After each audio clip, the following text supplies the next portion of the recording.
Amén.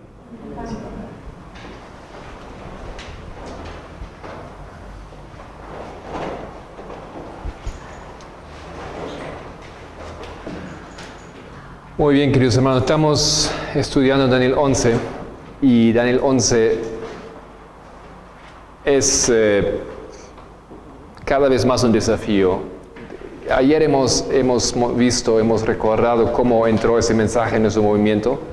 Desde el inicio nosotros hemos visto el significado de los últimos versículos y aquí estamos décadas después y surgen nuevas cosas.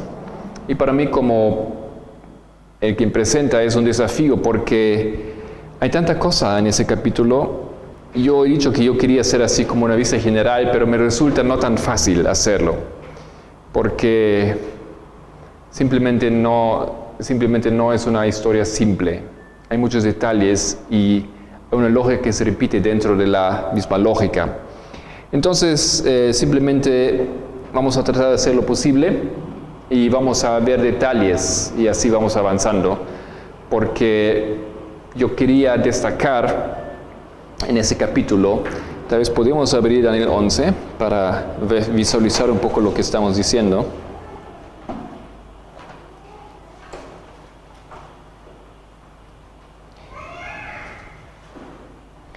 En ese capítulo, que apenas tiene 45 versículos, básicamente nos sentimos en terreno seguro en referencia a los últimos versículos, ¿sí? 40-45. Nos sentíamos bien seguros también a los otros, 39. Pero pasó algo en nuestro movimiento que hemos explicado ayer, que es el descubrimiento del significado aplicado para nuestro tiempo de los primeros versículos, los últimos presidentes de la historia de los Estados Unidos, en versículo 1 y 2. Y eso abrió simplemente la pregunta, si versículo 1 y 2 tienen una aplicación para nuestro tiempo, entonces ¿por qué los versículos 3 a 39 no tendrán también? Y entramos en algunos meses de búsqueda de qué significa esto. Por algún tiempo predicamos solamente Daniel 11, 40, 45 y después predicamos Daniel 11, 1 y 2, nada más. Y los otros versículos quedaron ahí y hemos procurado entender y no caía la lógica hasta que llegó el 2016, fin de 2016, inicio de 2017 y el Señor nos ayudó a entender el resto. Todavía hay algunas cosas tal vez que entender un poco mejor en detalle, pero básicamente yo comprendo que esos versículos están claros. Y ahí estamos nosotros aquí para entender esa historia. Ayer hemos entonces repetido la lógica de los primeros versículos. Los primeros versículos arrancan con la información del ángel que estamos en el tiempo del fin. Versículo 1 y 2. Y por supuesto, sabemos que el tiempo del fin para nosotros, 1989. Ahora, de ahí en adelante, el ángel nos da una profecía. La profecía que aquí se coloca, y por lo tanto nosotros tenemos que ver esa profecía sobre los últimos 3 reyes o presidentes, partiendo de ese punto. ¿Lo cierto? ¿Viene más gente? Partiendo de ese punto. Por eso lo que hicimos ayer. Estamos en tiempo de fin. ¿Ok? Ahí hemos puesto los últimos presidentes y estamos con el presidente final de la historia americana, que es Donald Trump, y nosotros somos testigos de esto. Ahora, aquí había ahora una complicación, porque Trump levanta todo contra el reino de Grecia. Y hemos dicho, Grecia tiene que simbolizar aquí a Rusia. Esa lógica que ayer hemos defendido Trump ataca a Rusia. No sé si ustedes están un poco al tanto de las noticias. Hoy llegó la noticia que ayer o hoy mismo, no sé muy bien, Putin dio su última charla antes de las elecciones. Y él se postula para las elecciones una vez más y muy probablemente, o de punto de vista profético, él sí o sí va a ser otra vez elegido como presidente.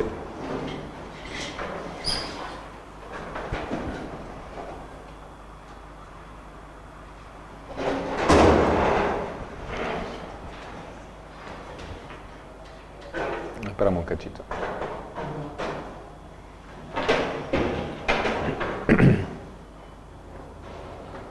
Estamos despacio. ¿Ah? Estamos despacio. Ya, ¿está bien? ¿Está bien así?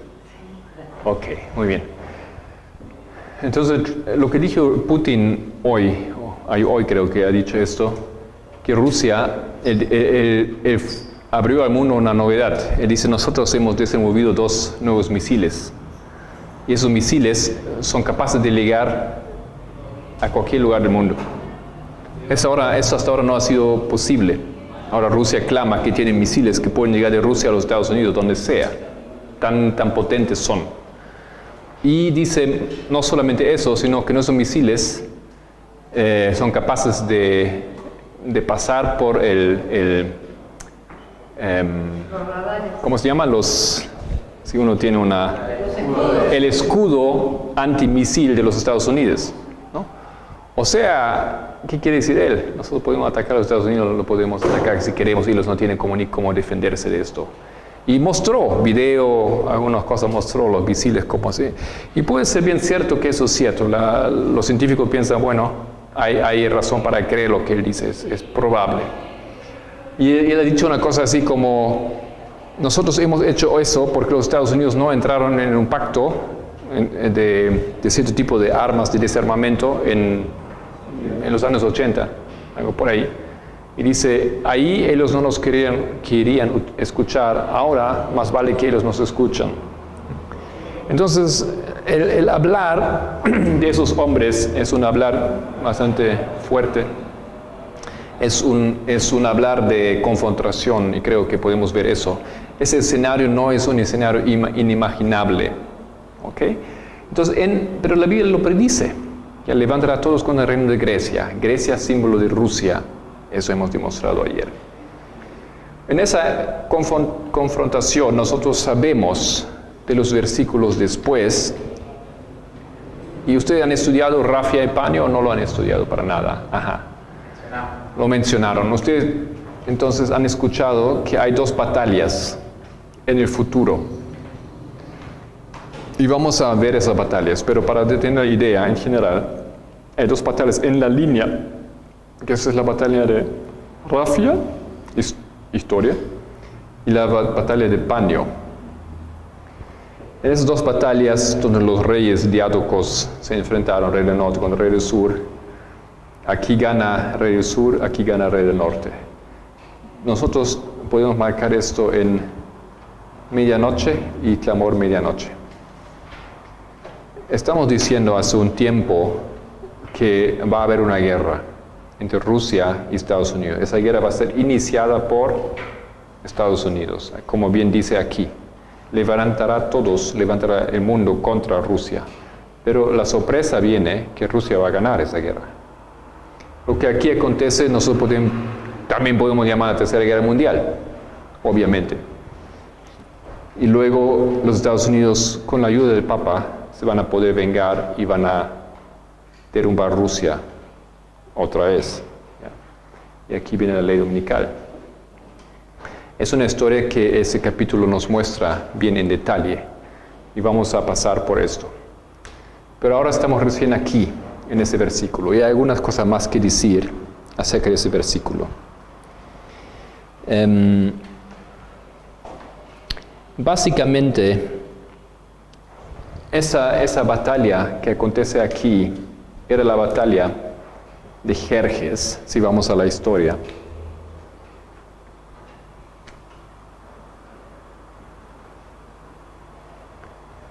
Y era una batalla del rey del norte. No necesitamos estas palabras, sino del oriente contra occidente.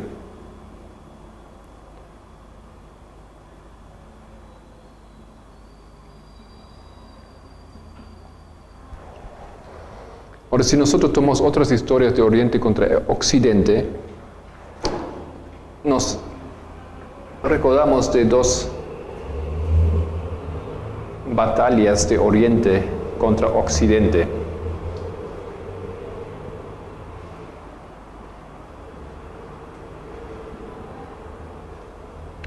En la historia del Islam. Vamos a sacar eso por un momento. Esto aquí viene a ser el primer ay. Me refiero a esta historia aquí. Era una batalla del Oriente contra el Occidente. ¿Qué quiere decir eso? El Oriente, otra vez pongo así para más fácil visualmente. Occidente contra Oriente. El Oriente era Persia. Y el Oriente era Roma bizantina.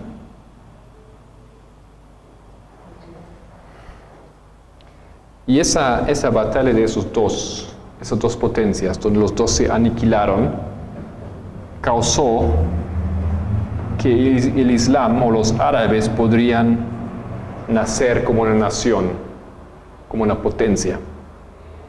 Eso es el primer ay.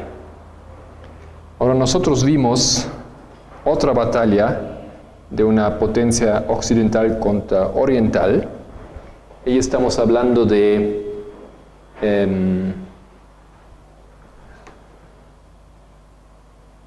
Roma, Estados Unidos, contra Rusia,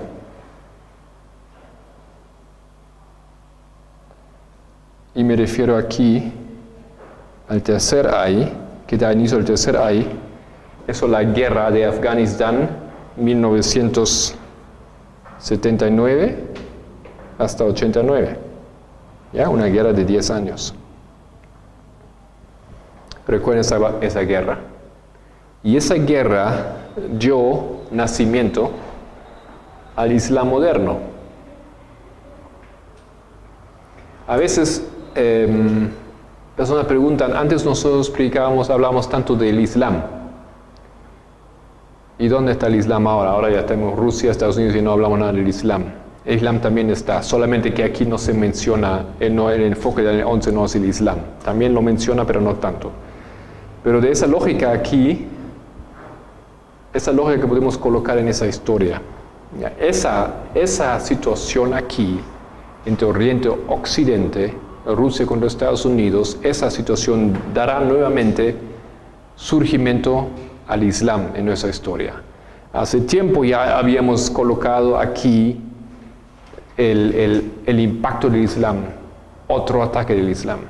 Ahora ustedes recuerdan la historia de Balaam, ¿no? Donde el asno más una vez se pone recio y después una tercera vez se pone recio, ¿no? Y esos son la intervención del Islam en la historia para ayudar al pueblo de Dios. Y eso es lo que pasa aquí, eso podemos colocar aquí, porque esa historia es conectada con esa historia, donde Oriente se levanta con Occidente y eso da inicio al Islam. En nuestra historia, los Estados Unidos, cuando ellos lucharon contra Rusia, mediante sus representantes ahí, por supuesto, apoyando a los talibán con armamento y con tecnología, ellos lucharon contra Rusia en la realidad. Y esa guerra causó el surgimiento del Islam radical. Ahí Osama Bin Laden participaba y él nace básicamente de esa guerra, o nace ese movimiento de esa guerra. Por ahí también tenemos ese aspecto que podemos colocar y meter aquí en esa historia, ¿ya? Es otro detalle que se conecta con esa historia. Por eso yo estaba diciendo, me parece un poco difícil ese capítulo. Todavía no encontré la forma de presentarlo de una manera así bien suave y bien fácil, o lógica, porque hay tantas cosas que hay que meter aquí, que acontecen en esa línea. Espero que no nos perdamos demasiado. La Biblia usa aquí la palabra la llave, se le dio la llave, ¿no es cierto?, al ángel que cayó del cielo. Eso fue esa batalla aquí entre Roma y Persia, la llave. De esa manera, esa batalla aquí también era la llave para el surgimiento del Islam en nuestra historia.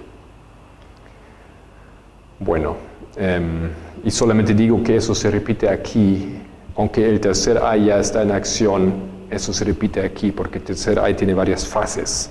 Y en nuestro tiempo, esa batalla contra de esos dos potencias, Oriente, Occidente, más una vez, dará surgimiento al Islam y a su actividad en nuestra historia, otra vez. Entonces eso está también aquí adentro. ¿La batalla de Nínive? Nínive, sí, la batalla de Nínive. Aquí. La batalla de Nínive es parte de esa historia, ¿no? Es la decisión final. Apocalipsis 9, ¿no? Apocalipsis 9. ¿Ya? Y el segundo hay, está primero y tercero. Ya, no. El segundo hay es un poco diferente la historia. ¿Ya? El segundo hay no he mirado eso, no he visto eso. No sé si podemos hacer la misma aplicación aquí. Porque no hay algo así como una llave en esa historia. ¿No? Hay también la batalla de los turcos, así empieza la historia contra los griegos o reino bizantino, pero los turcos en el segundo hay la diferencia es que ellos ya estaban establecidos, ya estaban fuertes, solamente era una evolución de su estructura y de su potencia. En esas situaciones aquí el Islam no está, se tiene que levantar, se tiene que colocar en lugar. Otra historia, yo creo. Ok. Ahora otra cosa aquí. Volvamos a leer el versículo 2 y quiero que recordamos un poco la historia aquí del segundo versículo, Daniel 11:2. Y ahora yo te mostraré la verdad. He aquí que aún habrá 3 reyes en Persia, y el cuarto se hará de grandes riquezas en Persia. El cuarto será de grandes riquezas, más que todos ellos. Y al hacerse fuerte con sus riquezas, levantará a todos contra el reino de Grecia. Eso es este momento aquí. Trump, Estados Unidos levantarán todos las Naciones Unidas contra el reino de Grecia, que hemos demostrado simboliza Rusia. Ahora, es importante que la agresión vendrá de Trump y Rusia responderá. Y eso desembocará en esa batalla aquí. ¿Ok? Pero hay muchas cosas que pasan. Ahora, si simplemente tomamos esa batalla de ese tiempo, cuando Jerjes ataca a Grecia, Jerjes, como ayer hemos contado, con un enorme ejército va y él tiene varias fases, ¿ya? Primero era la batalla de los Termópilas, donde él es victorioso a pesar de extrema dificultad de poder vencer a los griegos aquí, y solamente por traición él puede avanzar. Después tenemos la batalla de Salamis.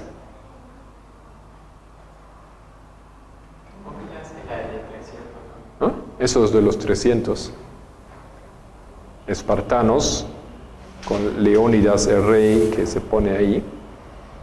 Eso es la historia de Salamis. Y Salamis, tal vez ustedes recuerdan, es también una historia interesante porque los griegos le hacen una trampa a los persas. Y ellos juegan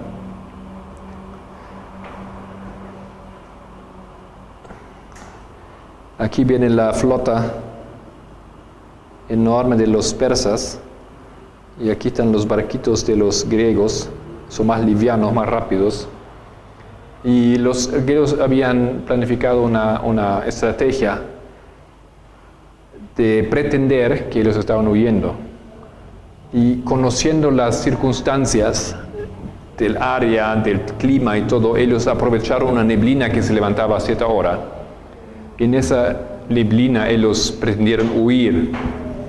Y ellos huyen a un estrecho. Y estos que no sabían caen en la trampa y les siguen. Y obviamente aquí en ese estrecho esos barcos no eran capaces de ni moverse, ¿no es cierto? Entonces estaban atrapados aquí adentro y de los lados ellos se habían preparado de atacarles, de arriba, de tirar piedras y cosas así. Lo destruyeron a la flota de los persas. Eso es Salamis.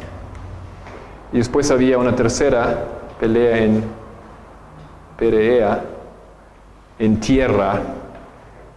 Jerjes ya se había marchado a casa, ya no estaba presente en esa última, y eso es sobre la tierra, y también por sorpresa ellos pierden. Y eso es esa historia aquí, del levantamiento de los Estados Unidos contra Rusia, ejemplificó esa historia, contribuye a entender lo que pasa aquí, una batalla entre las dos potencias. Ahora, el problema un poco es que eso es el versículo 2, y aquí estamos en el versículo 9, creo, ¿no? 9, 11, ¿ya? Entonces, una complicación es que en el mismo Daniel 11 se repite la misma historia. Nos gusta a nosotros normalmente ver toda una cronología. Versículo 1 es el primer año, versículo 2 el siguiente año y así avanza. Pero la Biblia no hace eso. La Biblia usa otra tecnología, otra técnica. Es de repetición y expansión. Repite y expande la misma historia aquí. Porque simplemente lo que hace Daniel en esos versículos es dar cosas, información que nosotros no sabíamos y no podíamos entender antes. Ayer hemos dicho una cosa. Nosotros en 1992, ahí empezamos a entender Daniel 11, los últimos versículos. Yo dije, ¿por qué Dios nos lleva por ese camino de entender los últimos versículos primero? Es como si te diera un libro y diga, mire, lee el último capítulo. Normalmente no se hace eso, se lee desde el inicio, se quiere saber toda la historia. Pero nosotros no podíamos entender, y hoy entendemos por qué.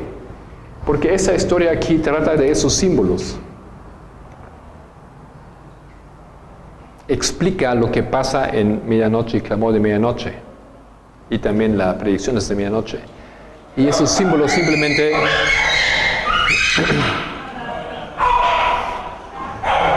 y esos símbolos nosotros simplemente no conocíamos. Ya ni siquiera sabíamos que tienen alguna presencia en esa historia.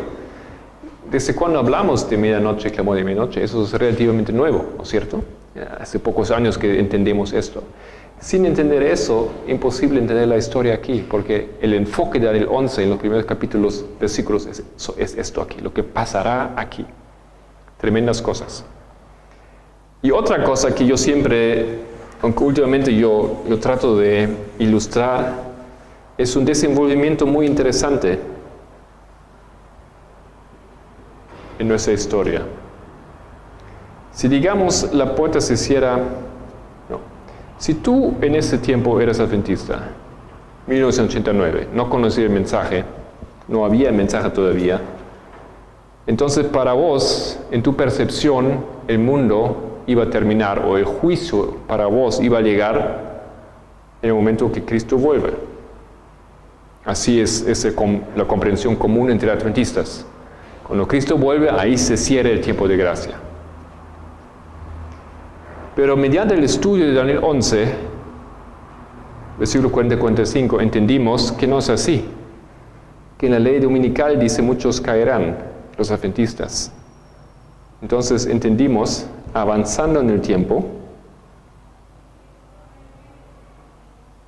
entendimos que la ley dominical es el cierre del tiempo de gracia para el adventista. Avanzaron los años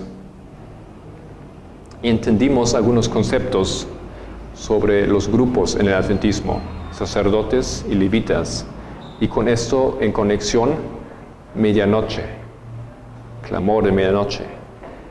Avanzando entendimos entonces que la puerta no se cierra ni siquiera en la ley dominical para este grupo, sino ya se cierra en clamó de medianoche y después entendimos en medianoche. O sea, lo que tú ves aquí, nosotros avanzando en la línea del tiempo y el juicio, la puerta cerrada también se acerca a nosotros. Entonces cada vez más avanzas, cada vez más cerca viene. Eso es lógico, pero aquí hay una dinámica totalmente inesperada. Ahora nosotros estamos aquí y ahora entendemos que en realidad si tú miras la historia de las vírgenes, ¿qué pasa en medianoche?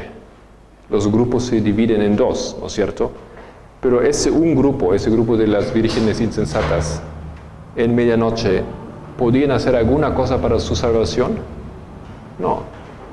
¿Cuándo era el último momento de ellos prepararse para la salvación, de comprar aceite? Por supuesto, no en medianoche. Por supuesto, ahí antes, cuando se cierran las tiendas, ¿no es cierto? Cuando los negocios se cierran, cuando ya no se puede comprar aceite. O sea, con el ponerse el sol o con el atardecer, ahí se cierra en realidad, de hecho, el tiempo de gracia. Aunque la puerta se cierra más tarde, eso es aquí como es un desenvolvimiento de los asuntos, de los eventos, pero eso es aquí una historia muy interesante y también da un temor, ¿no es cierto? Entonces, si descubrimos más cosas va a significar que vamos a entender otra cosa y cada vez más cerca, hasta un momento llegamos a entender que ya fue, ¿no es cierto? Entonces aquí estamos en esa historia, queridos hermanos, y nosotros nos estamos aquí pues, estamos antes de medianoche que entendemos, o los eventos antes de medianoche que marcan el fin de gracia para nosotros, y a la vez, si tú prefieres expresarlo de una manera positiva, se sella el carácter, y ya no hay como más caer, volver a ese mundo, uno va a ser sellado, y va a ser parte del pueblo de Dios hasta el fin. Eso es la perspectiva que nos da esperanza, ¿ya? Porque no solamente se trata de que algo se termina, aquí se inicia algo también. Bueno, en esa historia nosotros entonces eso hemos entendido y una vez eso entendido el Señor nos podía dar el resto de las cosas. Y aquí estamos tratando de entenderlo. Bueno, podemos volver. Y yo quería dar algo acerca de esa historia de Grecia. Hacer una aplicación.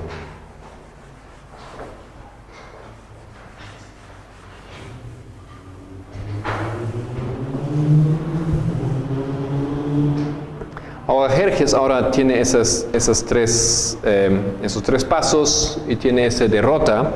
Y esa derrota aquí, aunque aquí se anuncia, aquí es la batalla, ¿ya? Es la batalla del rey del norte. Rey del norte contra rey del sur. Aquí se anuncia que él levanta a todos, pero eso es evento que la Biblia marca aquí en medianoche. En el versículo 11 veremos esto. Entonces tenemos esa batalla aquí, pero la Biblia marca Trump o Jerjes como el rey que inicia eso, que hace esa batalla. Y Jerjes tiene sucesores. La Biblia marca como último, pero tiene 1, 2, 3, 4, 5, 6, 7, 8, 9 reyes después de Jerjes. Y el 10º rey es Alejandro. Ahora, claro, tú dices, Alejandro es griego, eso era persa. Él era persa porque es el 10º. Alejandro, cuando tal vez ustedes recuerdan, el último rey era Darío, III, y Alejandro ya lo había combatido en una batalla, y él huyó. Y en la huida, uno de sus generales lo mata, lo asesina. Y Alejandro lo persigue, agarra a ese tipo y lo mata también, pero también se encuentra con Darío en sus últimos momentos de vida. Y según leyenda o según la creencia de la historia o de Alejandro, él dice que Darío le entregó el reino, dijo, tú seas mi sucesor. Alejandro se vio, él se entendió como sucesor de Darío, él tenía alto respeto. Lo conquistó, sí, pero tenía mucho respeto. Y nosotros vemos que Alejandro, ¿dónde coloca su capital del imperio? La coloca en Babilonia. ¿Ya? Alejandro nunca más iba a volver a Grecia. Nunca más volvió. Su mamá nunca más lo vio. Lo dio un oráculo, ese oráculo se cumplió básicamente y él nunca más volvió. Y quedó en la capital de Babilonia donde él murió. Eso es la historia aquí. Hay un cambio. Y lo que nosotros estamos diciendo, que Trump es Jerjes y Trump es Alejandro también. Es el mismo. Y esa lógica se aclara y podemos mirar eso otra vez a través de los siguientes versículos 3 y 4. Se levantará luego un rey valiente, eso es Alejandro Magno. Y yo digo, eso también es Trump. Suena así como sería otro rey, pero ya vamos a ver por qué tiene que ser el mismo rey, el cual dominará con gran poder y hará su voluntad. Pero cuando se haya levantado, su reino será quebrantado. Ahora, en esa historia, primera historia, viene Alejandro, y cuando Alejandro se levanta, él muere, y su reino se quiebra y es dividido. Pero en esa historia, nosotros podemos defender muy bien, como hemos hecho ayer, que aquí, el Jerjes, es Trump. Ahora dice que, pero cuando se haya levantado, su reino será quebrantado. Ahora Trump dice que ataca al mundo, ¿ya? O no vamos por ese camino.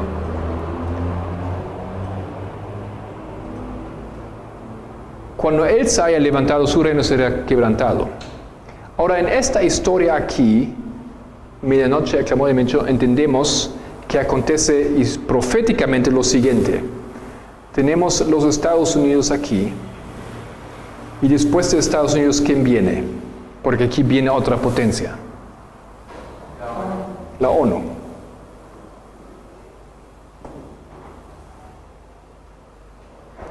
Tenemos una transición entre dos imperios. ¿Ya? Eso es Apocalipsis 17. Entendemos esa transición. Ahora, aquí dice una cosa que no hace sentido si él no es el mismo, porque dice, cuando él se haya levantado, su reino será quebrado. Si nosotros diríamos que Alejandro no es Trump, es otro, ¿cómo explicamos que cuando Alejandro moderno se levanta, y sabemos que eso es la ONU, que ahí se quiebra la ONU, porque recién se levanta? ¿Cómo explicamos esto? Porque aquí empieza la historia de la ONU, y la ONU no se quiebra. La ONU va a gobernar en una alianza especial hasta el final. ¿No es cierto? Es la triple alianza. La ONU no se quiebra de esa manera. No puede ser que se levanta y se quiebra. Entonces, no sé si me explico bien, o lo hago muy complicado. Pero Alejandro que se levanta en nuestro tiempo representa a la ONU, pero la ONU en ese momento se quiebra cuando él se ha levantado, y no hace sentido, porque se levanta y no puede levantarse y quebrarse. Entonces, una de las dos cosas. Su reino será quebrantado, pero esa complicación se resuelve cuando entendemos que Trump es Alejandro. Él es el último presidente de Estados Unidos, él también es el líder de la ONU. Cuando Trump se levanta a las alturas de la ONU como líder del pacto mundial, en ese momento, cuando él se convierte en un Alejandro, en ese momento su reino que en realidad son los Estados Unidos, se quiebran. Y esa información nos es bien conocida, porque sabemos cuando eso acontece en la ley dominical, esa transición aquí, eso quiebra a los Estados Unidos. ¿Ok? Eso es la lógica. Y por eso nosotros debemos colocar en las dos posiciones al mismo hombre. Y a base de otras líneas, si tú tomas la historia ahora de la Revolución Francesa, otras líneas, y a ver si vamos a tropezar con otra línea, ese hombre aquí tiene que ser un cambio, y tiene que ser una evolución. Aquí él es presidente, pero él se va a convertir en dictador. Y esa evolución de presidente legal, oficialmente elegido, a un dictador, eso ahora le da un cambio a su personalidad. Él es otro, no es el mismo aquí como acá. Por eso la Biblia puede decir Jerjes y después puede decir Alejandro. Pero como esa situación de Jerjes siendo Trump es una cosa establecida, nosotros entramos en esa complicación. Y tenemos que explicarlo de esa manera. Espero que eso quedó más o menos claro.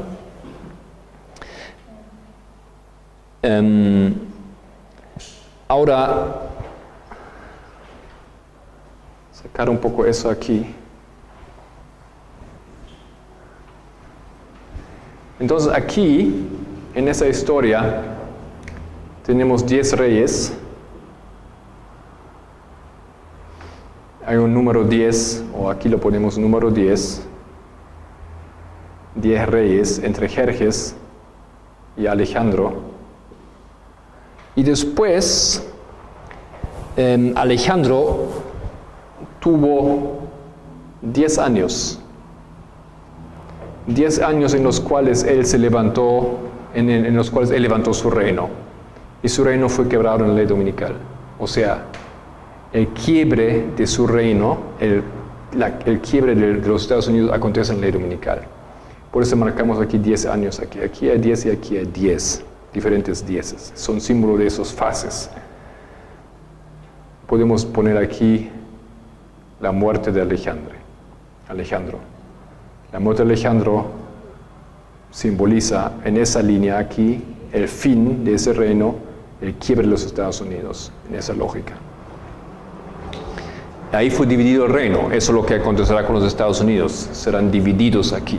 ¿Ya? Ellos dejan de ser una nación en la lógica de Apocalipsis 17 que domina el mundo y pasan a integrarse a las Naciones Unidas. Trump siendo ahora el líder de las Naciones Unidas, eso sería una situación muy interesante porque ustedes saben que las Naciones Unidas nunca tienen presidente de una nación del primer mundo, no sé cómo lo llaman. ¿Ya? Siempre son de países pequeños, de tercer mundo. Y eso será una novedad, pero eso entra en la lógica aquí que él usurpa, él se hace como un dictador del mundo. Y por eso nosotros también recalcamos su nombre que significa Trump, que Donald que significa Donald, gobernador del mundo o líder del mundo. Eso es el significado de su nombre, esas son las aspiraciones, eso muestra el carácter que él tiene y lo que él pretende. Ok, bueno.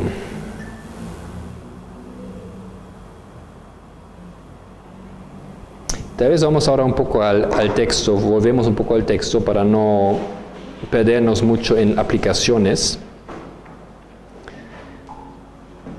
Y nos podemos seguir un poquito más seguros si entendemos la historia, la primera línea histórica aquí de ese capítulo. Versículo 4.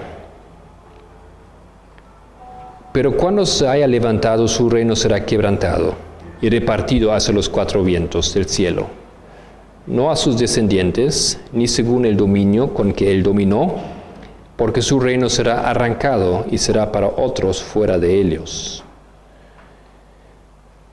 Versículo 5. Y se hará fuerte el rey del sur, mas uno de sus príncipes será más fuerte que él, y se hará poderoso, su dominio será grande. Ahora aquí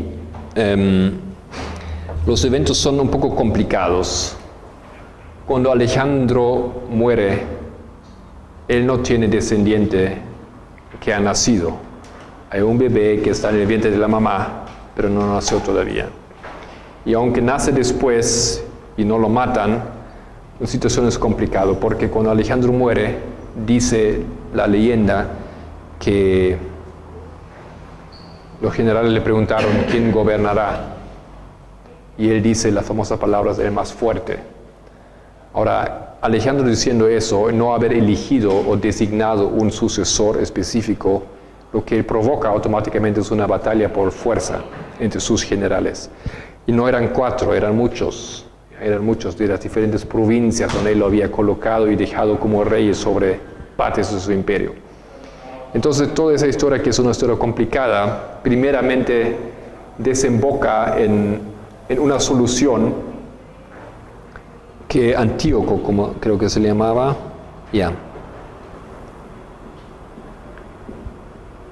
Antíoco Monoftalmos, el con un ojo, el que tiene un ojo nomás.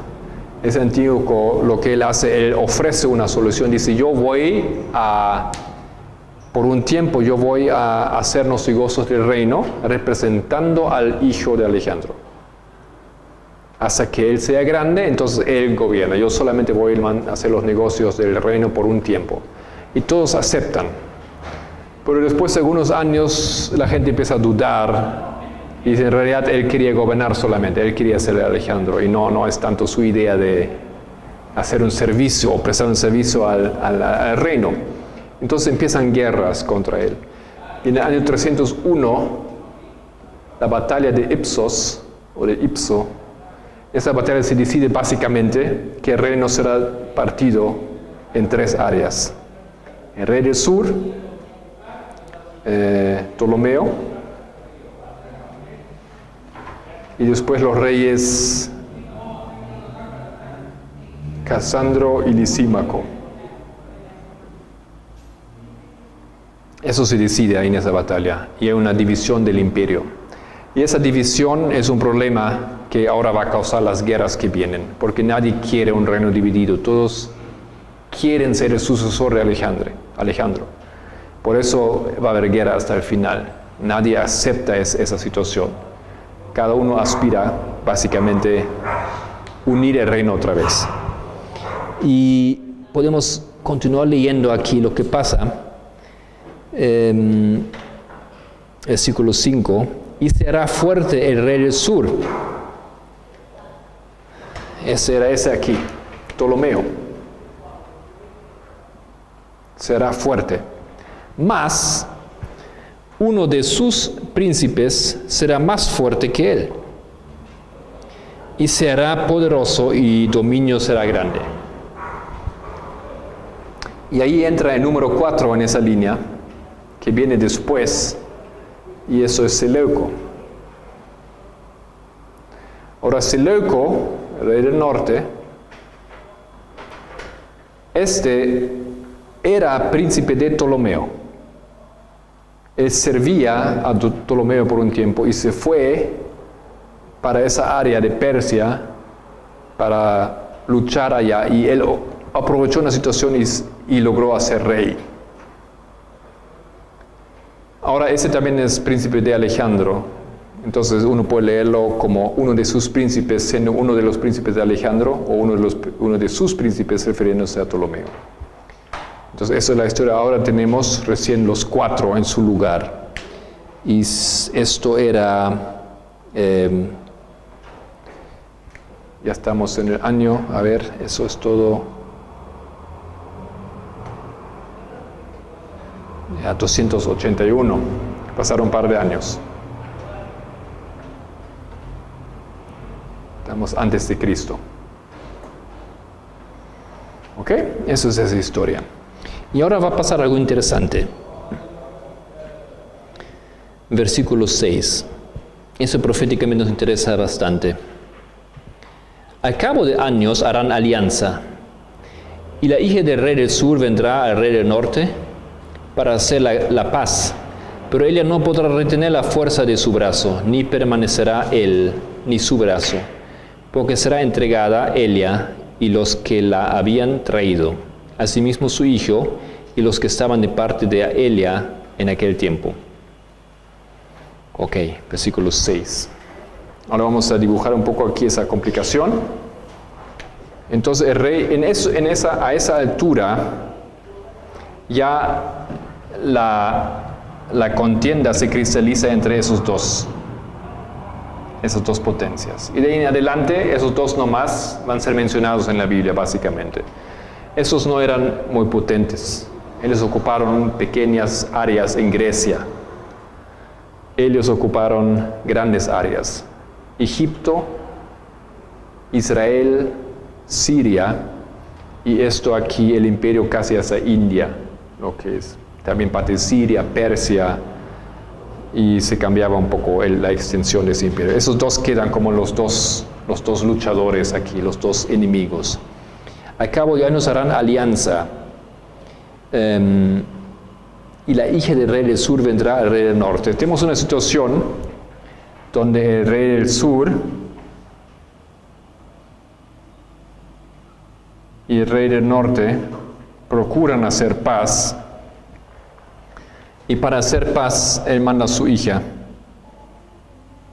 para casarse con el rey del norte.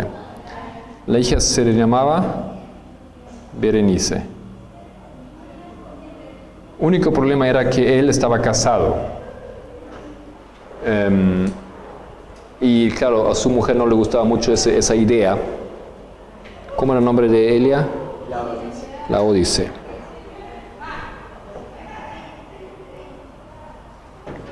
Entonces el rey tenía que deshacerse de su mujer, no la mató, simplemente la puso en segundo plano.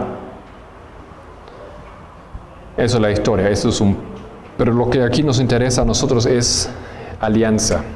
Alianzas en la Biblia, en la profecía, son algo que nos llama siempre la atención, porque hay varias alianzas, hay varios pactos. Eso es importante, eso marcan momentos en la historia. Hay una alianza aquí entre esos dos. Y lo que pasa en esa historia, ustedes deberán recordar eso, solamente vamos a mencionar rápidamente. Dice, pero ella no podrá retener su fuerza de su brazo. Elia, Berenice, que fue mandada a casarse con el rey del norte, ella no puede retener la fuerza de su brazo, de ese rey, de su esposo. Ese rey en ese momento estaba más potente que ese rey, y lo que él hace con ese casamiento es lo siguiente. Parte del pacto era lo siguiente: su herencia no podría ocupar el trono. Tenían que ser los hijos de Berenice que iban a ocupar el trono. Y también tenía que ver con territorios, no recuerdo bien los detalles. Ahora, cuando muere el rey del sur, el del norte llama otra vez a su ex mujer y la pone otra vez como reina. Y ella pasa en segundo plano. Ella pretende que le gusta, que está feliz, pero a la vez, al mismo tiempo, ella prepara un plan de venganza y le mata a su esposo, y mata a ella, y mata al hijo de ella, y mata a los sirvientes de ella. Y eso es lo que la Biblia dice aquí. Pero él no podrá retener la fuerza de su brazo, ni permanecerá él, el rey del norte, ni su brazo, porque será entregada Elia, la reina, la Berenice, será entregada a Elia, y los que le habían traído, o sea, el staff, ¿no? El equipo que vino con Elia, los sirvientes y todo de Egipto, asimismo su hijo, y los que estaban de parte de Elia en aquel tiempo. Entonces hay toda una matanza aquí, en una situación que se resuelve con sangre, y el pacto se quiebra.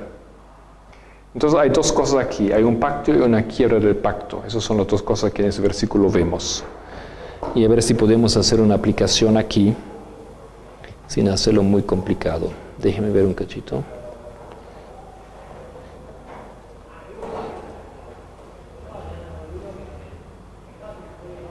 Ok. Voy a sacar esto.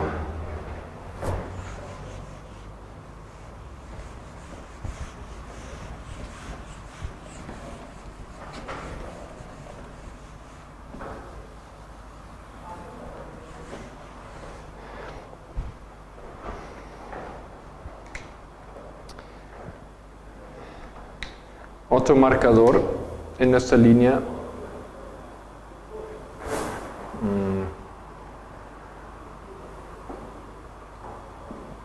Es 9/11, 11 de septiembre.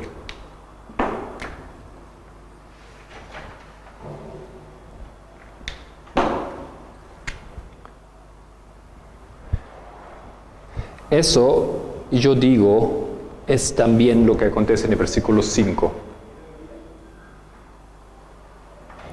Ya ustedes ven por qué yo digo es un poquito complicado ese capítulo. Porque, por un lado, aquí, ese capítulo, esos versículos, dos van al futuro y nos llevan hasta aquí. Pero después la Biblia en el siguiente versículo vuelve otra vez para atrás. Y va para 11 de septiembre, va para atrás. Y eso es un poco un desafío, pero si una vez lo que comprendamos podemos manejar ese problema aquí. La Biblia repite y después, ¿cómo dice? Expande, repite y expande. Nos ha mandado al futuro y ahora vuelve, bueno, vamos a ver eso otra vez ahora en detalle y lo expande otra vez. Versículo 5, ¿qué era versículo 5? Versículo 5, que el rey del sur se hace fuerte, mas uno de sus príncipes será más fuerte que él, el rey del norte, y será poderoso, su dominio será grande. ¿Por qué decimos que eso es 11 de septiembre? Porque uno de sus príncipes, el rey del norte, se hace grande. Él asciende aquí. Ahora, en nuestra historia, en 11 de septiembre hemos visto esto. En 11 de septiembre sale el acto patriota en los Estados Unidos.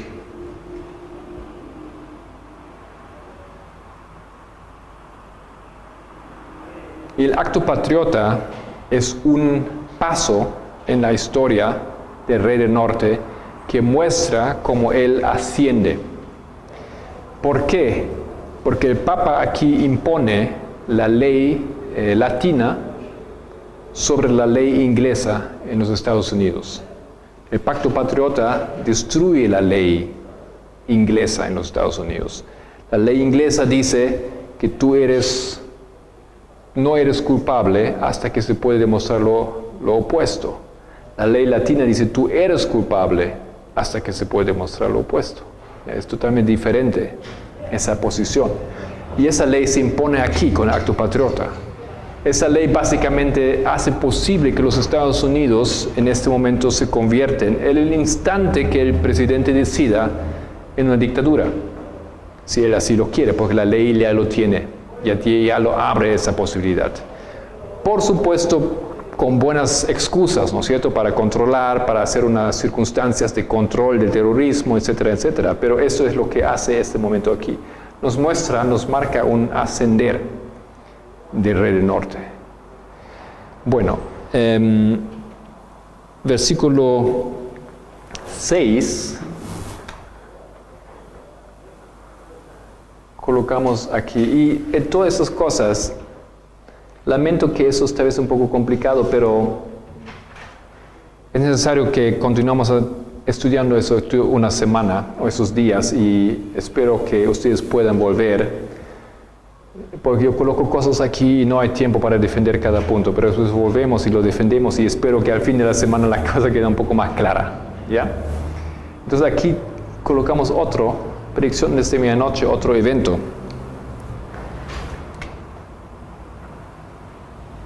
La predicción desde medianoche.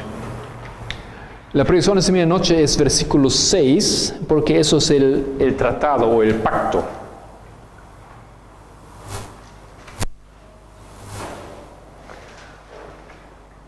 Ahora, eso es todo un tema. ¿Ya? En Brasil, que tuvimos ahora un seminario en Carnaval, en ese seminario yo solamente he hablado sobre esto. Y uno necesita unos 7 horas para solamente explicar más o menos ese tema aquí. Es un tema grande, pero una de las cosas que marca predicciones de medianoche es un pacto que se hace. Nosotros sabemos que aquí se hace un pacto. Ese pacto no necesariamente tiene que ser abierto o visible o conocido por todo el mundo, puede ser un pacto secreto, pero es uno de los marcadores. Y eso es lo que vemos acontecer en versículo 6. Ahora versículos 7 y 8, y tal vez por ese lado se viene un poco más fácil la historia, y una de las cosas que nosotros hacemos es el movimiento. Muchas veces trabajamos de atrás para adelante. O sea, sabemos las cosas que están aquí, entonces las otras cosas que están aquí caen en su lugar, porque eso está establecido. La ley dominical está establecida, entonces eso es más fácil colocar las cosas aquí, construir la lógica de los eventos. Versículo 7 vamos a leer y vamos a terminar con esto. Pero un renuevo de sus raíces, eso es 7, se levantará sobre su trono y vendrá con ejército contra el rey del norte. Y entrará en la fortaleza y hará en ellos a su arbitrio y predominará. Ahora en esa historia de Grecia, el hermano de Berenice es el renuevo de los raíces. El hermano de Berenice. Y lo que él hace venganza. Es el rey del sur. No, estamos aquí. Rey del sur, que ahora se venga del rey del norte y lo aplasta. ¿No? Él dice aquí que entra y hace lo que quiere, no tiene problema. Él lo conquista al rey del norte. Eso es el hermano de Berenice, el renuevo de plata de oro. Llevará cautivos a Egipto y por años se mantendrá él contra el rey del norte. Entonces, eso es la victoria sorpresiva del rey del sur. Aunque el rey del norte era dominante, el rey del sur le conquista aquí. Ya, eso es lo que esperamos aquí, Rusia conquistando a los Estados Unidos. Y saltamos al versículo 10. Mas los hijos de aquel se airarán. Los hijos del rey del norte se airarán y reunirán multitud de grandes ejércitos y vendrá apresuradamente e inundará y pasará adelante. Luego volverá y llevará la guerra hasta su fortaleza. Eso entonces es aquí, versículo hasta el versículo 9 y ese es el versículo 10. Esto es la historia del rey del norte vengándose contra el rey del sur. Eso es paño. Eso es entonces Rusia. Eso es Estados Unidos. Eso es Estados Unidos. Y aquí Rusia.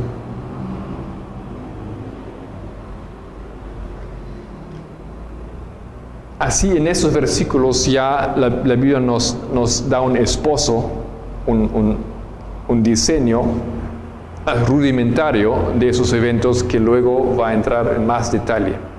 ¿Ya? Pero vez tras vez tenemos información de esas dos batallas.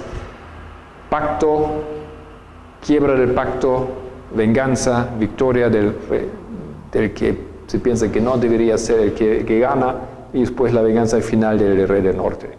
Ahora aquí la Biblia en versículo 10, ustedes notaron, usa una terminología que dice el inundará y pasará. Esas son las mismas palabras que la Biblia usa en el versículo 40, ¿no es cierto? El rey que en el norte que entrará y pasará y ganará contra el rey del sur, también ahí, esa historia de 1989, la caída del comunismo. Eso también son las mismas palabras. Sabemos que la Biblia habla aquí del rey del norte que hace eso. Entonces tenemos aquí ahora finalmente un ancla que nos es un poco más conocido y tenemos una estructura, queridos hermanos. Y esa estructura que tal vez ustedes en este momento no lo ven muy lógico o muy sustentado, vamos a trabajar en esas horas que Dios nos da y que nosotros tenemos juntos aquí para elaborar y para defender eso con un poco más detalle. Y ahí vamos a colocar las otras líneas, los otros versículos y Dios mediante al final tenemos todo eso un poquito más claro. Muy bien. Entonces ya pasó la hora. Les invito para que oremos.